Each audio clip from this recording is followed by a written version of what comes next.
Gavumenti erangiridde nti omulimu gw'okuzimba eddwaliro ly'e Lubowa eryogerwako nti lyafuuka komekome gutuuse ku bitundu 3 ku buli 100. Bw'etyo gavumenti etegeezezza nti omwezi ogujja ogwokuna basuubira okutandika ku mutendera ogw'okusereka. Eddwaliro eryo okumpi eribadde lifuuse gannyana aganywebwa omuwangaazi lyatandika okuzimbibwa mu butongole ng'ennaku z'omwezi 10 omwezi ogw'omukaaga 2019 naye nga Pulezidenti Yoweri Museveni evvuunike yalitemanga lumu omwezi ogw'omukaaga omwaka 2017. Mu nsisinkano n'akakiiko ka Paalamenti ak'ebyobulamu ebadde ku Paalamenti, Minisita w'ebyobulamu Dr. Jane Ruth Aceng Okyero ategeezza akakiiko nti eddwaliro eryo lisuubirwa okumalirizibwa mu butongole mwezi ogw'omukaaga omwaka ogujja. Wabula Minisita Aceng Okyero ategeezezza nti emirimu egisinga egy'okuzimba gisuubirwa okuggwa mu mwezi ogw'ekkumi omwaka guno. Aceng agambye nti mu kiseera kino ebisulo n'essomero ly'abasawo byo bimaliriziddwa era n'ebyetaagisa ne bissibwamu era okutendeka abasawo abanaddukanya emirimu gy'okujjanjaba mu ddwaliro eryo kwatandise dda. International Specialized Hospital Project at Lubowa. Hostels and training school are completed and furnished. Hospital complex construction is ongoing. Uganda shillings 1.5 billion has been provided in financial year 25-26 for supervision activities. Progress of works, the earned value is 170,566,159 US dollars. Physical work progress 45%. Cost management. Total construction works, including financing costs, is 379,708,967 US dollars. Eddwaliro eryo lyabalirirwa nti lyakuwementa obukadde bwa $Amerika 379 wabula tugenza okutuuka leero nga lyakasaasaanyizibwako ensimbi za wano obuwumbi 774 era nga abaka abawerako bazze bagambibwa okulambula eddwaliro eryo nga n'akakiiko k'ebyenfuna by'eggwanga ng'akakiiko ak'ebyenfuna by'eggwanga keeko kaakakkirizibwa gye buvuddeko okutuukako ku ddwaliro eryo okulambula ebikolerwayo. Eddwaliro eryo nga liwedde lyakubaamu ebitanda 264 ebinaakozesebwa mu kujjanjaba ebirwadde ebikakali ebizeeviirako bannayuganda nti okutindiganga engendo okugenda emitala w'amayanja okujjanjabirwayo. Ekkanisa ya Uganda ewakanyiza enteekateeka ya gavumenti okwezza omulimu ogw'okusolooza ebisale by'amasomero g'ekkanisa n'amalala agaatandikibwawo gavumenti. Gavumenti yalangiridde nti okutandika n'omwaka gw'ebyensimbi ogujja amasomero ga gavumenti gonna n'ago agayambibwa ku gavumenti ebisale byakusasulwanga butereevu ku akawunta z'ekitongole ekiwooza ky'omusolo Uganda Revenue Authority so si ku masomero ng'enkola bw'ebadde. Okusinziira ku minisitule y'ebyenjigiriza, gavumenti erina amasomero 12,595 aga primary n'amalala 1,444 aga secondary naye nga amasomero 2 gokka ge gataliimu nkola ya bonna basome. Amasomero agoolekedde okukosebwa kuliko King's College Buddo, Ntale, Mweri College wamu ne Teso College, Mengo, Lubiri, Gayaza n'amalala wabula nga agamu gayimiriddewo ku musingi gwa nzikiriza. Gavumenti egamba nti kino bakikoze olw'amasomero agamu okulemerera okukola okutuukiriza obuvunaanyizibwa bwago okuwa ensaasaanya n'embalirira ey'ensimbi eziyingizibwa mu masomero ago ng'okumalawo ekizibu kino gavumenti kaakano eyagala ensimbi ziyite butereevu ku akawunta z'ekitongole ekiwooza ky'omusolo. Omulabirizi w'ennamirembe ekitaffe mu Katonda Moses Banja bw'abadde akyaddeko ku ssomero lya Luzira Secondary School agambye nti ekkanisa tegenda kukkiriza kiragiro kya gavumenti kubanga kino kigendereddwamu okutwala n'okwezza amasomero ago. Omulabirizi Banja era agambye nti enkola ey'okukolagananga ne gavumenti mu masomero gano tebawa bbeetu era tebawankiza okutwala bwannannyini bw'amasomero ago era nti amasomero gonna ag'ekkanisa gaakusigala nga gaddukanyizibwa abagakulira ng'ekkanisa bwe yalambika.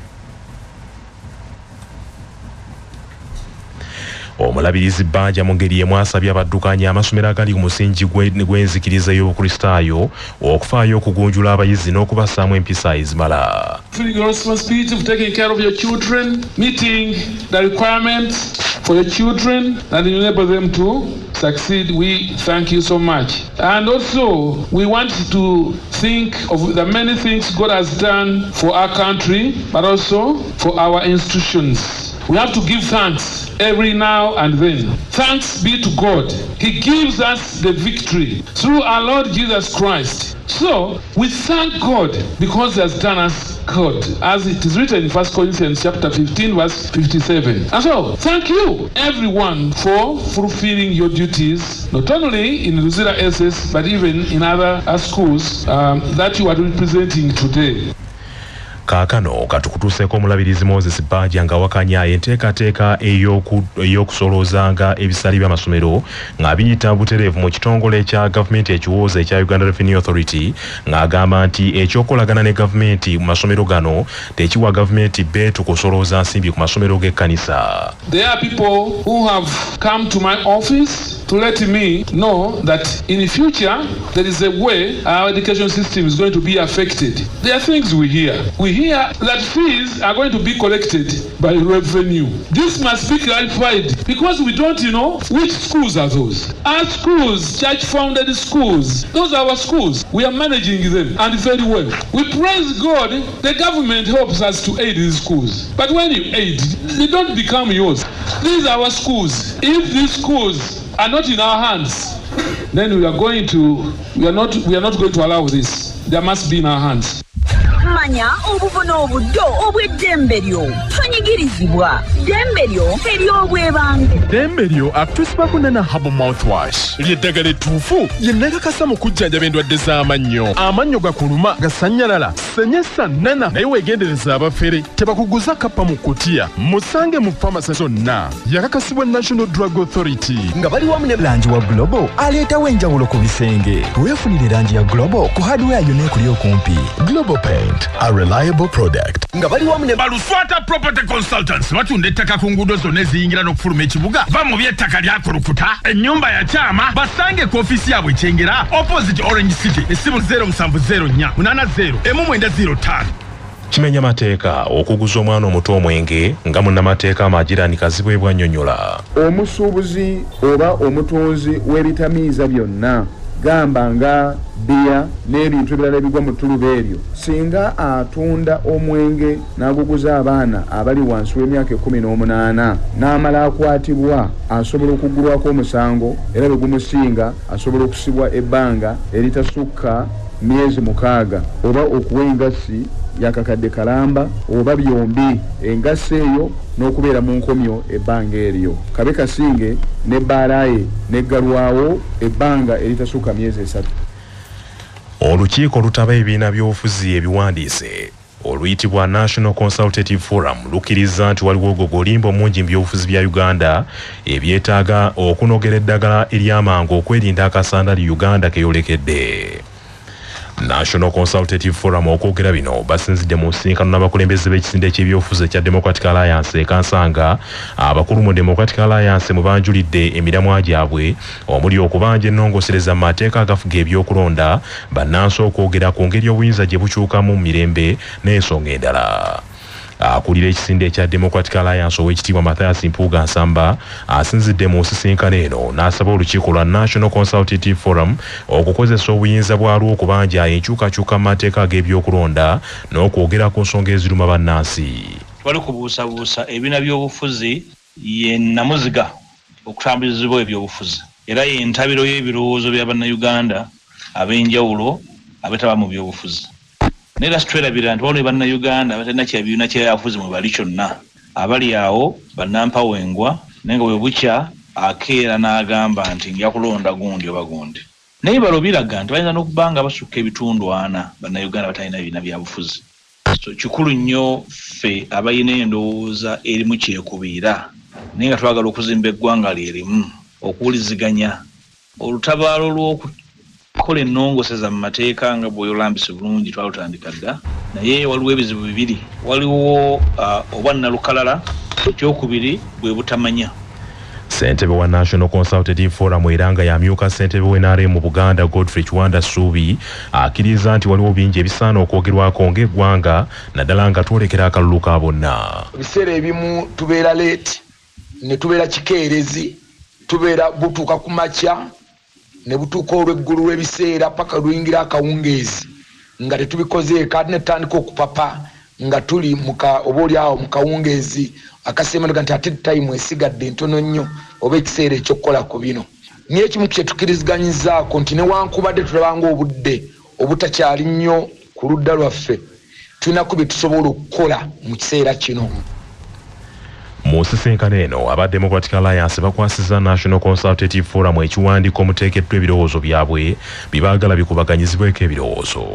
Nzikanya naawe era nzize nkyogera lunye nti ezimu ku nnongoseza ze twagala ziyinza obutabeerawo mulundi gumu naye tuzoogereko tukkaanye ntituzeetaaga tukkaanye ddwe zinaabeerawo naye waliwo n'ennongosereza nga siza kugenda ku mwezi nga nnyangu okuleeta kasita wabeera nga waliwo omutima ogwagala zikolebwe okunyweza n'okusiba demokosiya yaffe n'okunyweza enkola egoberera amateeka. Godfrey Kiwanda Suubi agambye nti obudde tebunnayita eggwanga okunogera ebizibu eby'eddagala. Ffe nga National Consultative Forum tuliwo ku lw'Abannayuganda bonna ate ku lw'ebibiina byonna okuba nti tubiwuliriza.